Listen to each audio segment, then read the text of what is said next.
No tenemos un plan. El podcast de la Fundación ProMaestro para aquellos que en vez de talar selvas, riegan desiertos.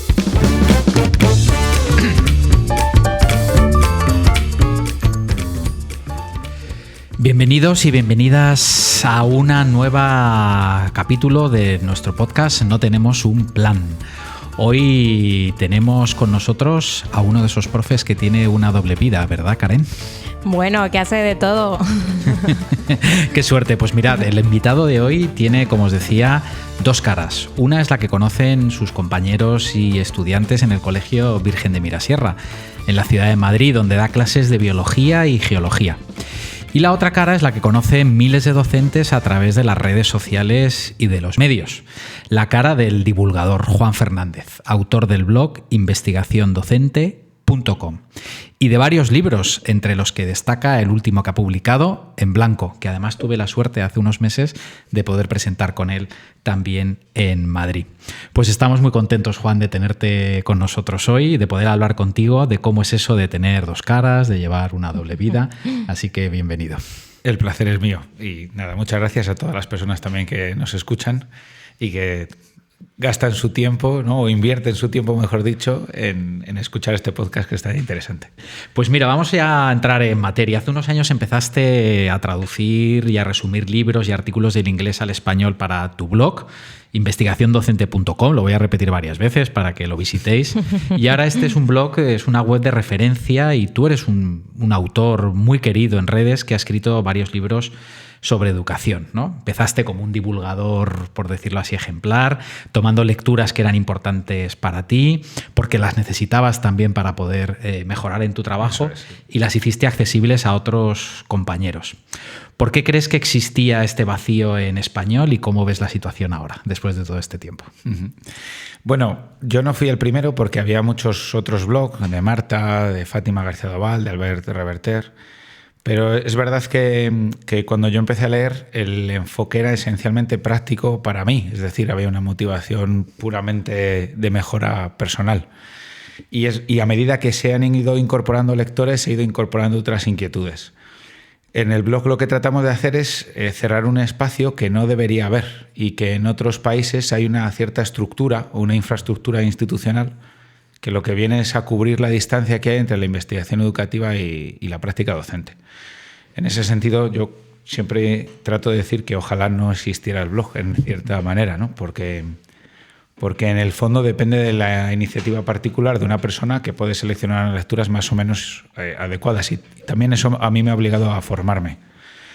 Y yo creo que en ese sentido se han dado pasos, pero siguen siendo insuficientes, ¿no? La propia creación de la revista Pensadero, que tengo aquí delante, o iniciativas en las que se anima a una mayor comunicación entre la investigación y los docentes, son buenas, pero haría falta un apoyo institucional mayor que garantizara una permanencia, ¿no? O una cierta sistematicidad en la forma de compartir estas prácticas y este conocimiento y estas competencias, experiencias, que yo creo que además son bidireccionales en muchos casos, ¿no? Entonces, aunque soy optimista, creo que en general quedan pasos por dar y hace falta mucho trabajo y sobre todo, aunque este podcast se llame No tenemos un plan, estaría bien tener planes de transferencia viables para poder hacer esto a cabo, más que por iniciativas espontáneas o por intuiciones privadas, por un cierto planificación a medio plazo, ¿no? De cómo hacer esto. Fíjate que nosotros nos llamamos No tenemos un plan porque pensamos que el plan sois vosotros. Son los docentes los que con vuestras ideas, este compartir vuestro conocimiento, pues vais estableciendo, claro, cuál es el camino, ¿no? No convertirnos nosotros en la fundación que tiene los planes, ¿no? Sino dar espacio para que vosotros seáis el plan, ¿no? Es verdad que hay esa brecha, ¿no? Entre la investigación y la práctica educativa, como dices, ¿no? Pero también vemos las dificultades con las que se puede topar un docente que se quiera convertir de alguna manera también en investigador o que quiera desarrollar ese perfil investigador. ¿Qué posibilidades reales ves de esto y qué límites también encuentras o has encontrado en tu camino en esta reducción de esa brecha entre la investigación y la práctica? Pues yo primero creo que hay un previo que se debería cumplir y que tiene que ver con la práctica reflexiva, que yo creo que también en eso compartimos la misión de promoverla, ¿no? Entonces, tampoco se puede pedir una investigación si no hay una cierta cultura de la práctica reflexiva, de reflexionar sobre la propia práctica docente. Eso no implica un trabajo de fuera de los centros, sino dentro de los centros educativos, que tiene que ver con generar espacios y tiempos reservados y cuidados donde esto se pueda llevar a cabo. Entonces, sería como un primer paso. Pensar que tal vez sería bueno dedicar un tiempo para pensar, reflexionar qué hemos hecho, qué ha salido bien, cómo podríamos hacerlo mejor, qué se está haciendo en otros sitios para hacerlo mejor. Eso sería para mí un previo. Entonces no vale con investigación tal cual, sino que primeramente tenemos que tener docentes que tienen una cierta capacidad reflexiva y capacidad crítica de su propia práctica docente, ¿no? Y luego después, ahí yo creo que investigación hacemos todos, ¿no? Claro. Muchas veces se entiende como investigación educativa la redacción de papers, pero cuando tú vas a cocer una pasta, pues en el fondo miras a ver qué tiempo lo pones, experimentas diferentes condiciones. Todos experimentamos en el aula, probamos diferentes cosas, vemos a ver este ejercicio, este material o no, o hoy voy a hacer por aquí y por allá. Sí que hay que sistematizar esa práctica y en ese sentido también pues, hay iniciativas como las vuestras, ¿no? De Crea y Comparte, que tratan un poco de dar un andamiaje necesario para llevar a cabo una investigación. Y yo reafirmo un poco la idea de no toda investigación educativa tiene que acabar en un paper publicado en el Journal of Applied Psychology, porque eso sería irreal. Pero sí que toda acción educativa es investigable. Y es investigable por el docente. Yo creo que eso sería importante como distinguir también. Claro, está muy bien además esta idea de que ya los docentes de alguna manera estamos en el camino de esa investigación, porque a no ser que seamos unos docentes completamente descomprometidos con nuestro trabajo, nuestra propia práctica nos suscita una reflexión y en esa reflexión yo creo, claro, que la investigación educativa que pueden hacer los docentes está muy enfocada a la pregunta acerca del impacto que está teniendo nuestra práctica educativa, de si estamos obteniendo los resultados que buscamos, ¿no? ¿Y qué te funciona a ti a la hora de investigar si te están funcionando pues las prácticas que estás poniendo en marcha? De hecho, en la revista Pensadero, en el segundo volumen, publicas un artículo, ¿no? Hablando de esa práctica educativa que consiste en enseñar a escribir científicamente a tus alumnos, ¿no? Bueno, ¿qué es lo que haces tú para saber que efectivamente esas prácticas te funcionan?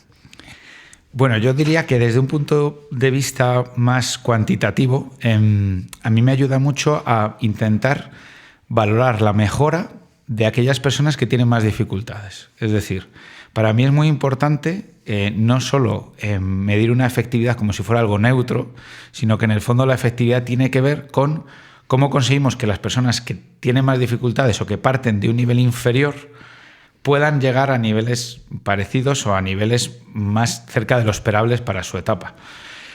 Lo digo esto porque muchas veces parece que un método funciona, ¿no? Y decimos que un método funciona porque todo es favorable. Y me voy siempre a las mismas cosas, ¿no? Los métodos de inglés, en contexto donde todo el mundo tiene pues, un montón de ayudas al inglés, etcétera, etcétera. Pero ¿qué pasa con las personas que no tienen esas ayudas?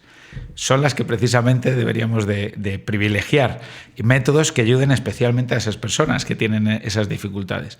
Entonces, cada vez que intento probar algo nuevo, lo que intento fijarme es qué pasa con aquellas personas que generalmente les cuesta más. Les cuesta más implicarse en la clase o les cuesta más redactar textos, ¿no? O qué formas son aquellas que sirven especialmente para esas personas. Muy pocas veces las cosas que funcionan bien para esas personas no funcionan para el resto, con lo cual ese es un buen indicador.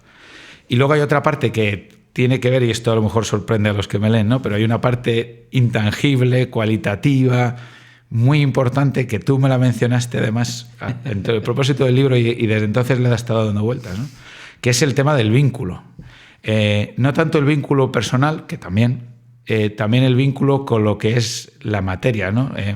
Cuando hay curiosidad, cuando hay entusiasmo por la biología, cuando hay una expresión así, yo a veces lo digo por eso me pagan por eso. Cuando pasa esa expresión de qué interesante o qué chulo, tengo ganas de saber más, esos momentos de sorpresa o de despliegue de un cierto entusiasmo por la materia también me ayudan mucho como indicadores de que algo funciona. porque si no parece que lo que funciona tiene que ser necesariamente gris o mecánico, y ese matiz también me parece importante añadirlo. Estabas hablando de este click, ¿no? De este insight, de esta experiencia, ¿no? Que es comprendo algo, me entusiasma algo, ¿no? Y soy capaz de transmitirlo, ¿no? Y en tu caso particular, pues eso tiene mucho que ver con la ciencia a la que te has especializado, que es la biología, ¿no? Y mira, pues tenemos un fragmento de un audio que yo creo que nos puede dar pie a que desarrolles un poco esta idea de cómo entusiasmar, cómo apasionar, ¿no? En el estudio de la ciencia a nuestros estudiantes. Pues adelante con el audio. El rendimiento medio de España en ciencias es de 504 puntos, estadísticamente inferior al promedio OCDE, 526 puntos, y al total UE, 513 puntos. Al igual que en matemáticas, España presenta una de las diferencias más pequeñas entre el alumnado con mejores y peores puntuaciones en ciencias. Igual que ocurría en matemáticas, España presenta un alto porcentaje de estudiantes en los niveles bajos de la escala de ciencias, y una proporción pequeña de estudiantes con rendimiento avanzado. Bueno, como ves, estos datos pues hablan de una situación en la que hay muchos estudiantes nuestros en posiciones intermedias, ¿no? Muchos en las puntuaciones en estas pruebas estandarizadas internacionales, y tenemos un núcleo de estudiantes que no salen de la zona baja, ¿no? Y un núcleo muy pequeñito de estudiantes que están en la zona alta y que no crecen, ¿no? Esa es un poco la foto a veces que nos da PISA, que nos da TIMSS, etcétera, ¿no? Y yo quería hacerte la pregunta, ¿no? ¿Qué valor tiene para ti en la práctica de aula tener esta información, que te llegue esta información que proviene de estas pruebas, de esta investigación de carácter estadístico, muestral, etcétera? Es una pregunta muy interesante, porque yo creo que desde luego es relevante. Por una parte, yo considero que es muy importante, para mí, si acaso hay un mensaje detrás de esto, la importancia de la didáctica específica, que en muchos casos está abandonada y se oyen ecos, ¿no?, de un mayor abandono tal vez en los planes de estudio no solo de las carreras de educación propiamente dichas, sino de las especializaciones después de educación. Y en ese sentido creo que no solo tiene que haber una reflexión o un cierto movimiento, una cierta innovación, si se quiere llamar así, sobre los métodos de enseñanza, sino que tiene que haber esa reflexión sobre los contenidos y las formas mejores de aproximación a esos contenidos, que es la didáctica específica. Entonces, la reivindicación de la didáctica específica de las matemáticas o de la didáctica específica de la biología es muy importante. Porque si no pensamos que hay aproximaciones generales que valen para todo, y yo no sé si eso es así, ni si la investigación ni siquiera demuestra que eso es así. Hay aproximaciones probablemente mejores para ciertas partes del currículum, o para otras probablemente sean mejores otras aproximaciones. Y este café para todos genera además un cierto desengaño respecto a la propia investigación, que parece que aporta recetas generales, cuando en el fondo todo debería enmarcarse en la discusión, en el contexto de una dinámica o de un ámbito del conocimiento específico. Van por ahí, para mí, los resultados en comprensión lectora, matemáticas, ciencias, todo apunta a una mayor reflexión de no cómo enseñamos mejor en general, sino cómo enseñamos mejor ciencias, cómo alfabetizamos científicamente. Claro, sí, claro. Eso, muy interesante. Claro, también en eso, en el cómo enseñamos específicamente, ¿no? Las didácticas específicas y esta reivindicación que haces de que exista, ¿no? Yo soy profesor en el máster de formación del profesorado en la especialidad de filosofía, y también veo muy importante que haya una didáctica específica en esa materia, ¿no? Pero también está el currículo, ¿no? Los contenidos famosos, ¿no? que están dentro del currículo. Y tú nos has comentado que uno de los temas de tu especialidad que más te gusta enseñar es la teoría de la evolución, la variabilidad genética, etcétera, ¿no? Y resulta que nos dices que es un contenido que no está en la secundaria, ¿no? En el currículo de la secundaria. Y quería hacerte dos preguntas, una más filosófica y otra más educativa, ¿no? ¿Por cuál quieres empezar? Me dan igual de miedo las dos.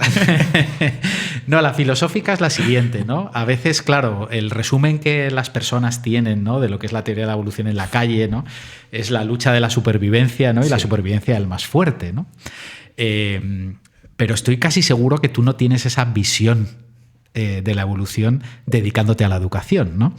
Qué buena pregunta. Uno de los proyectos que hacemos siempre en clase, en nuestro departamento, es que el alumnado de cuarto de la ESO tiene que salir a la calle a preguntar qué es la evolución y cómo funciona. Y es fascinante porque, claro, descubren que una idea que todo el mundo dice que cree en ella, en el fondo creen en cosas totalmente contradictorias y a veces incompatibles unas con otras, ¿no? Entonces, es así. Y mucha gente refuerza esa idea de competencia que realmente desde Darwin, en el propio Darwin aparece, bueno, pero luego después se ha ido matizando y hay muchas otras formas de evolución que tienen que ver con la cooperación, como la teoría endosimbiótica, por ejemplo, de Lynn Margulis, ¿no? Que quizás es más conocida. Entonces, realmente la evolución no es una lucha por la supervivencia, o al menos no es esencialmente una lucha por la supervivencia, sino que en el fondo actúan un montón de mecanismos diferentes. Y yo siempre refuerzo además que si algo nos enseña la evolución como idea clave, es la importancia de la diversidad para la adaptación. En el fondo hay muchas cosas que le pasan a la vida que le pasan única y exclusivamente para que haya mayor diversidad. Y eso me parece una idea cada vez más fundamental. Porque en el fondo vamos hacia, o por lo menos yo percibo que vamos hacia mundos homogéneos en su heterogeneidad y a un mundo muy tribal donde todo el mundo es... esos son los ejemplos con los que trabajamos en clase.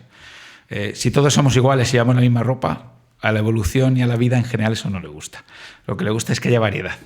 Porque si llega un momento en que hay una marca de zapatillas, y pongo ejemplos, ¿no? Que llevan a menudo, que deja de fabricar, vamos a acabar descalzos.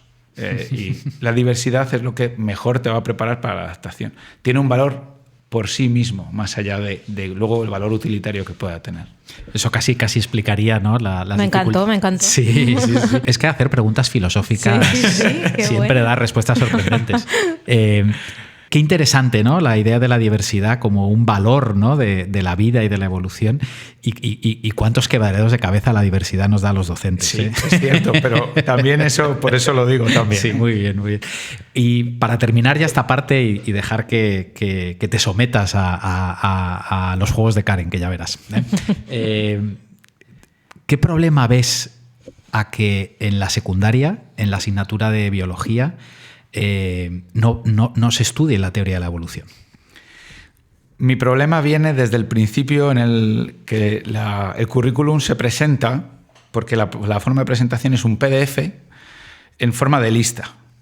En un currículum que teóricamente defiende la competencia digital del alumnado no se presenta en una forma diferente a un PDF en forma de lista. O sea que realmente podría ser una lista de supermercado, ¿no? Sabemos que el aprendizaje ocurre conectando ideas y la conexión es una parte fundamental del aprendizaje. Y claro, la presentación en forma de lista no favorece la conexión. Y en esas conexiones nos encontramos con grandes ideas que son conectoras unas de otras, que conectan ideas fundamentales que además son sugerentes, son divertidas, me atrevo a decir, son esenciales para entender, para abrir la ventana a nuevos conceptos y nuevas formas de ser y de estar en el mundo. Y la evolución es una de ellas. Y resulta que no aparece en la ESO, solo cuarto de la ESO, que no es una materia voluntaria. Es decir, una persona que decida estudiar letras, que me parece perfectamente legítimo, no ha profundizado en la idea de evolución, que le puede venir muy bien para entender otras muchas cosas de antropología y sociología del siglo XIX, del siglo XX, ¿no? Y eso impide la conexión, porque en el fondo estas ideas nucleares son las que conectan unas ideas con otras. Y es una muestra más de esta idea de que lo importante es cómo enseñamos biología, ¿no? El currículum es muy importante porque lo que tú pones ahí debería ser un nexo o un telar de ideas entretejidas, donde hay nudos gordianos donde dedicas el tiempo suficiente a detenerte y a explorar qué significa exactamente esto para todo lo demás. Porque célula eucariota o procariota, los grupos de animales, la ecología, el cambio climático, todo se puede entender distinto a la luz de la evolución. Y al perder esas grandes ideas se convierte de alguna manera la biología en algo maniqueo que tiene que ver con los hábitos saludables, lo que es útil, lo que no es útil. Y en el fondo yo creo que coincide mucho con esa idea filosófica, digamos. La biología tiene una parte filosófica esencial. Y cuando quitas la evolución, no consideras una parte esencial de lo que es la filosofía de la ciencia, de alguna manera, ¿no? y del propio ser humano incluso. Entonces, el currículum importa porque las ideas esenciales conectan y relacionan y te permiten pensar mejor y ver el mundo de manera diferente. Qué bueno, Juan. La verdad es que me quedaría aquí mucho rato hablando de esto porque os confesaré un secreto a los que estáis aquí y a los que nos estáis escuchando. Yo estuve admitido en la Facultad de Biología, ¿Ah, sí? Pero al final acabé en filosofía. No lo sabía, yo no lo sabía. Sí. Bueno, Juan, fantástico. No nos vamos todavía. Karen está pidiendo paso porque ya sabes que lo más importante es la evaluación. Y entonces, pues...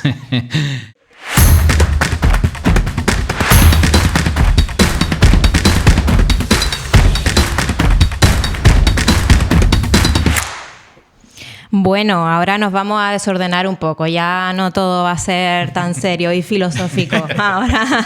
Ahora vamos a jugar. Bueno, tú tienes un libro de evaluación con Mariana Morales y aquí vamos a entrar a una sección de evaluación. Vaya. A ver si tenemos en cuenta alguna de las cosas que ustedes hablan en el libro. Esto lo vamos a hacer con una fórmula muy sencilla que nosotros hemos trabajado aquí en la Fundación ProMaestro, que sería C1 por C2 por C3. ¿Vale?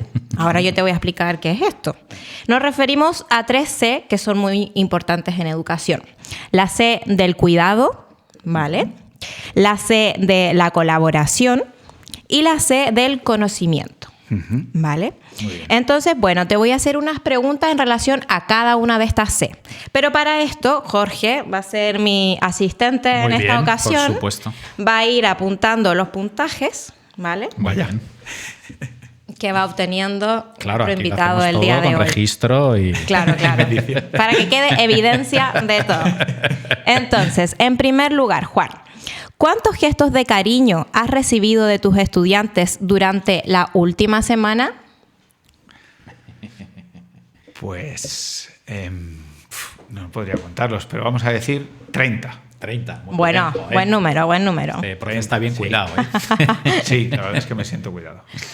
Luego, en segundo lugar, ¿cuántas veces has ayudado a algún compañero o compañera durante el último mes?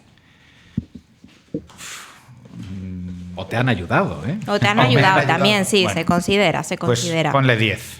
Muy bien. Tercera pregunta. ¿Cuántas actividades que consideras formativas has hecho en el último año? Llámese formativa para ti. Para mí. O sea, que podría ser la lectura de un libro, que podría ser un podcast, una formación, lo que consideres. 200. No. ¡Qué barbaridad!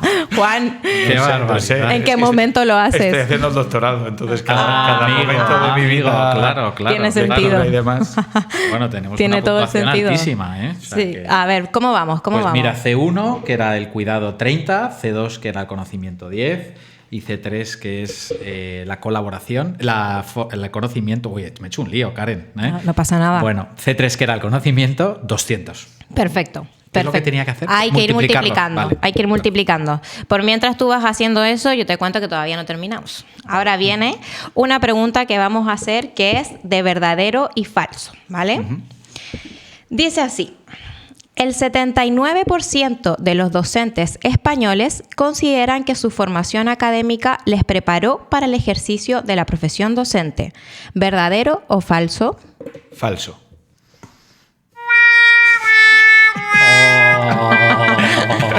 Rayos, Juan. Yo también hubiese pensado que era falso, la verdad. Es verdadero. Es verdadero. Wow. ¿Qué piensan? Sí. Bueno, es un alto porcentaje, diría yo. Sí. Este Yo dato... no estaría en ese porcentaje. Bueno, Yo tampoco, lo confieso. este dato es del Educobarómetro del profesorado en España del 2023, o sea que es bastante reciente y que fue publicado por la Fundación SM. Ajá. Y bueno, ahora, ¿qué pasa con esta respuesta que fue incorrecta? Lamentablemente, Juan, te tenemos que restar 10 puntos. Vaya. 10 Pues restándole ¡Oh, Dios 10 mío! puntos son 59.900. O sea que Sí, no, muy tiene un buen saldo de puntos, ¿eh? Tiene un buen saldo de puntos. Pero sí, la verdad es que llama la atención este dato, ¿verdad? La percepción que tenemos o tienen los docentes con respecto al valor de su formación es sorprendente, ¿no? Cuando en realidad vemos que hay necesidades muy claras, ¿no? de cambio en alguno de los elementos de la formación docente. Pero bueno. Bueno, vamos a pasar a la última pregunta, ¿vale? Esta pregunta requiere de unos materiales que te voy a ir mostrando a ti, también voy a ir mostrando a la cámara. Son 4 imágenes, ¿vale? La pregunta es, ¿cuáles son tus vacaciones ideales? ¿Vale? Entonces, mira, vamos a mostrar también, aquí sale una persona en típico viaje ahí por Europa con los mapas, conociendo las calles y todo lo que implica del turismo. Luego, unas vacaciones de descansar, de dormir, estar ahí, lo que deseo yo en estos momentos, la verdad. El dolce farniente. Luego las vacaciones más de aventura, montaña, ahí recorrer. Y luego estas vacaciones playeras también, en un hotel, en un resort, ahí con las palmeras, con la con playa. todo incluido. Exacto. Y bueno, tú tienes que contarnos cuáles serían tus vacaciones ideales. Estoy entre 2. No voy a ser tan típico de elegir estas, que podría elegirlas porque sí que me gusta mucho esto. Y de hecho los veranos me los paso ahí en la sierra, en nuestro pueblo, entre montañas. Pero bueno, por no ser típico biólogo que elige montaña, vamos a elegir el viaje cultural y visitar sitios que también me gusta mucho. Bueno, ¿Estás seguro de tu respuesta? A ver, bueno, si tengo que ser sincero, cojo la montaña. Voy a elegir la montaña. Claro, es la que más te gusta a ti, la aventura. Sí, y luego yo creo que también la profesión del docente, el silencio y la poca gente viene bien. Claro. A veces viene bien un después de meses de estar muy rodeado. Sí. Vamos a ver entonces qué pregunta tenemos aquí. Dice, ¿hiciste pellas alguna vez cuando eras estudiante? Cuéntanos si lo hiciste, alguna experiencia. Pues mira, en la facultad, por ejemplo, el primer año me tocó el turno de tarde. Y yo decidí que, como Escarlata O'Hara, puse a Dios por testigo que eso no me iba a volver a pasar, y entonces me apunté al primer turno de la mañana. Y eso fue muy mala idea. Porque además en la Facultad de Biología de la Complutense no había calefacción. Y iba con mutones, con los guantes estos sin... Y muchas veces me quedaba en otro sitio más caliente, la verdad. Que podía ser mi cama o no. Menos mal que no me admitieron. Qué frío hubiera pasado. Sí, era frío. Bueno, Juan, mira, y ahora ya por último, el puntaje de esta pregunta lo vamos a hacer a través de el azar. Sistema infalible. Muy bien. ¿Vale? Entonces vamos a ver aquí qué número te da el azar. Vamos a ver. Número 89. 89. Y este lo tengo que sumar, ¿no? Y ese ya se suma y con eso tenemos nuestro resultado final.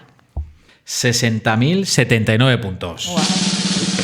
Muy bien, ¿eh? Muy bien. No sabemos exactamente qué significa esta puntuación, Sí. ni con respecto a qué medida. Pero enhorabuena. Gracias. Bueno, Juan, oye, muchísimas gracias por haber pasado este rato con nosotros. ¿Qué te parece esta puntuación final que has recibido? Me parece que la gente va a sacar que soy muy exagerado, cosa que es cierta, o sea que ayuda a conocerme mejor en que soy exagerado. Soy intenso en general. Como buen profesor en activo, has respondido muy a la gallega a la pregunta de si has hecho pellas, ¿eh? No me ha pasado desapercibido, ¿eh? Bueno, pues nada, muchísimas gracias, Juan. Ya sabes dónde estamos. Gracias por siempre decirnos que sí cuando te llamamos para algo.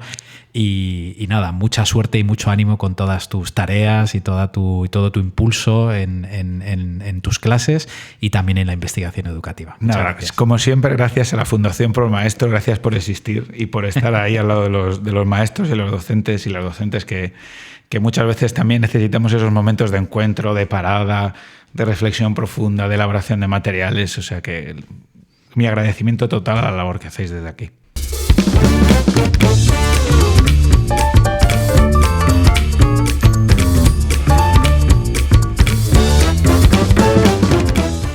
Pues sí, No tenemos un plan es otro de esos espacios de la Fundación ProMaestro para que los docentes, las docentes nos escuchemos, nos encontremos, nos conozcamos, podamos compartir nuestro conocimiento, nos cuidemos entre nosotros y colaboremos. Así que si quieres venir y si quieres que te entrevistemos y quieres darte a conocer, pues escríbenos a info@promaestro.org. Comparte este podcast en redes sociales con tus amigos, con tus amigas, con tus padres, con tus alumnos, con quien se te ocurra. Y aquí seguimos. Nos veremos otro día. Hasta luego.